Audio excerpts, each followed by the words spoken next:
Assalamualaikum warahmatullahi wabarakatuh. Salam sejahtera untuk kita semua. Nah, di kesempatan kali ini saya akan berbagi video kepada kalian tentang hasil eksperimen saya.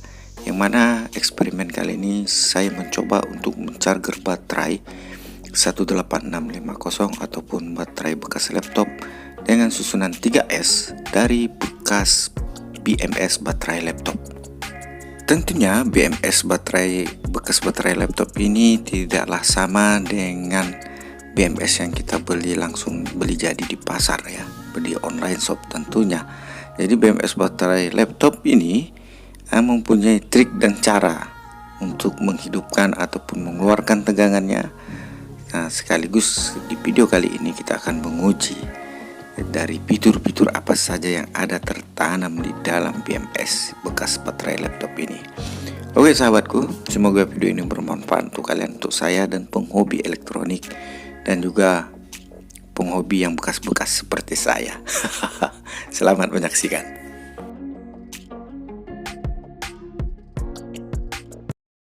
Ya sahabatku, banyak tipe BMS yang bisa kita temukan dari baterai laptop ya.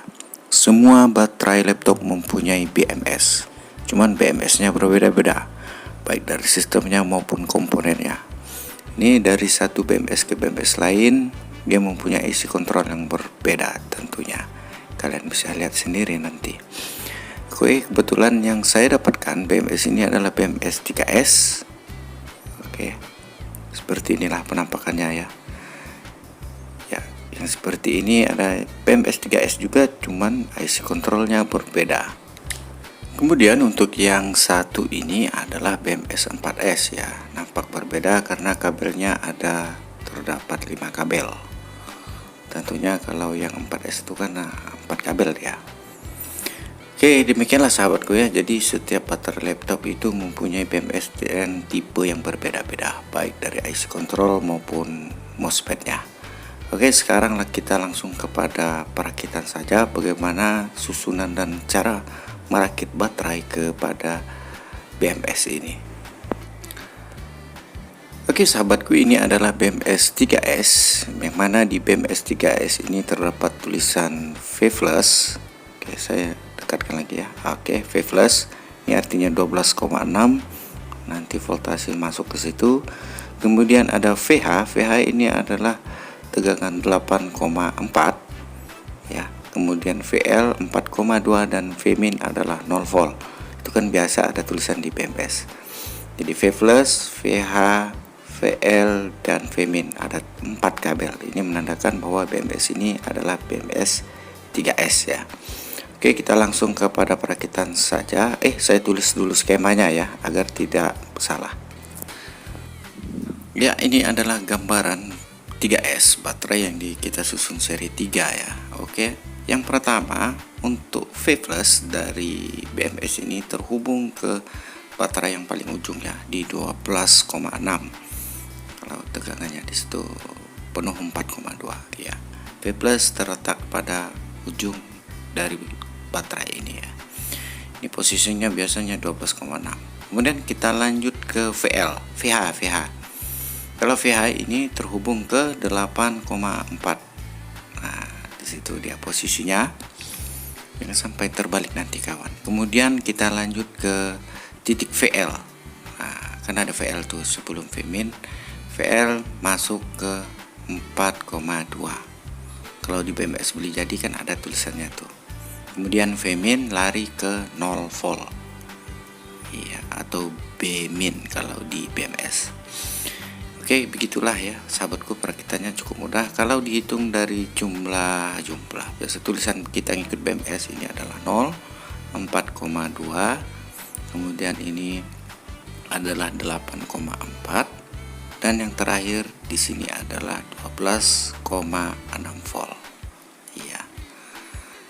Atau B+ kata bahasa di BMS. Oke, kita langsung pada holdernya lagi ya.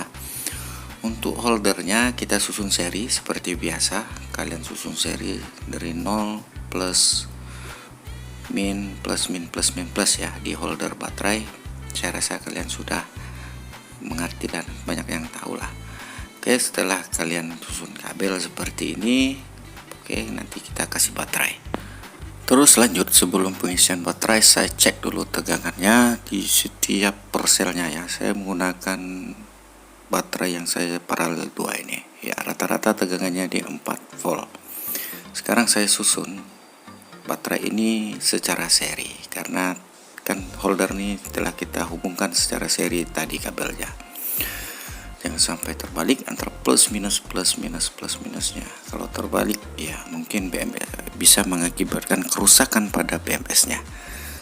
Oke, sekarang kita ukur dulu. Ya, 4 volt berarti pin ini 0 ya. 0 volt, kemudian yang di prop merah satunya itu adalah 4,2 nya. Kemudian yang di prop merah itu berarti 8,2, sedangkan yang terakhir itu adalah di prop merah yang terakhir adalah 12,6 nya. Sekarang kita lanjut kepada proses penyolderan. Untuk V plus masuk ke 12,6 tadi ya, atau V plus, sedangkan VH masuk ke 8,4 volt. Kemudian untuk VL nya masuk ke 4,2 dan Vmin nya masuk ke 0 volt. Untuk langkah yang selanjutnya kita akan menentukan pin out ya. Ya, sudah nampak jelas di board ini ada kutub P plus, itu artinya out plus, sedangkan untuk P min nya itu adalah out dari min. Nah, sekarang kita akan melakukan penyolderan kepada pin-pin tersebut. Kemudian akan kita ukur. Walhasil tegangannya tidak ada yang keluar, masih 0 volt. Oke, kita akan coba mengatasi ini ya. Sebenarnya BMS ini ada tegangan enable namanya, bukan tegangan pin enable, yang mana kalau pin itu tidak terhubung ke ground maka outputnya tidak akan keluar. Oke, sekarang kita akan menghubungkan ya, atau memberikan jumperan kabel dari ground ke pin enable. Nah, kalian bisa lihat ya, di tiap tipe BMS ini berbeda-beda posisi pin enable-nya. Dia nge-ground biasanya pin enable ini. Dia akan terhubung ke ground, barulah outputnya akan keluar. Oke, sekarang kita akan coba memberikan sebuah lampu pijar 12 volt. Ini bekas lampu sen, kalau tidak salah lampu sen motor ya. Kemudian oke, kita tes, belum hidup ya. Sekarang kita coba kita jumper kabel hitam dan kabel merah itu menggunakan sebuah kawat email ya. Sekarang setelah saya jumper, maka lampunya pun hidup, artinya tegangannya sudah keluar. Kemudian saya cabut lagi, mati. Ini akan asik kalau kita kasih tombol switch di situ. Jadi on off, ada on off-nya di situ. Oke, lanjut ya. Setelah itu kita cek lagi proteksinya. Sekarang coba saya shotgun dan hasilnya mati ya, jadi outputnya 0, tidak mengeluarkan tegangan ya.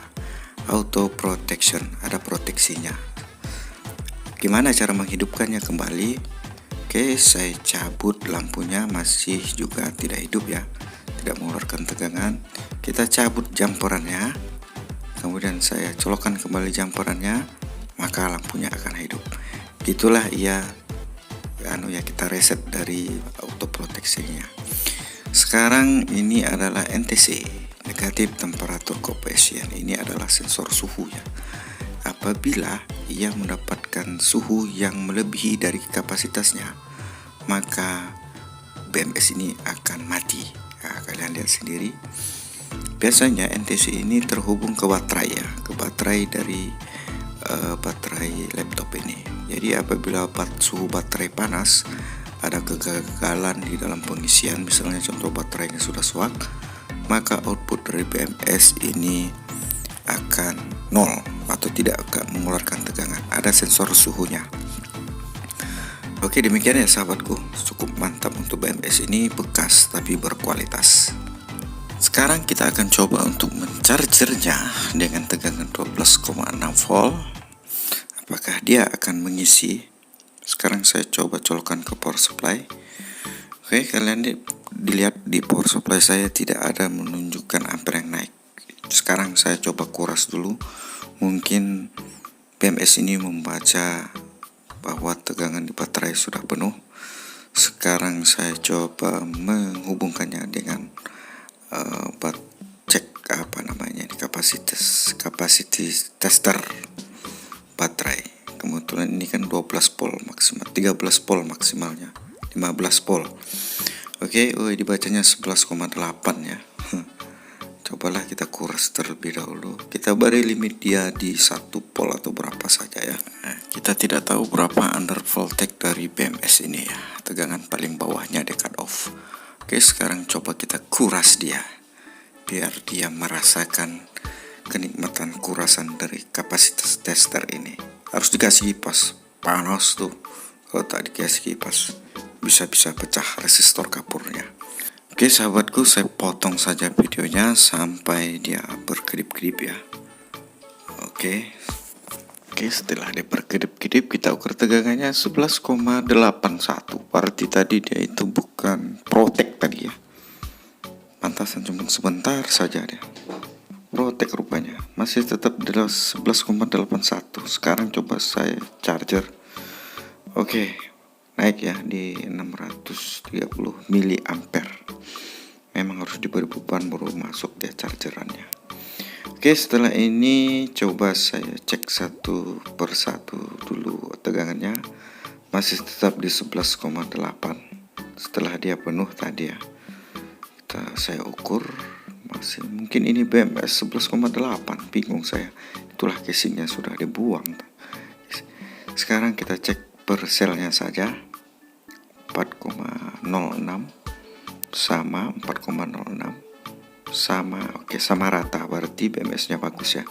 Berarti ini kemungkinan BMS nya 11,8 ya. Oke, demikian sahabatku. Bagaimana menurut kalian? Kalianlah menyimpulkan. Saya Urus Elektro. Wassalamualaikum warahmatullahi wabarakatuh.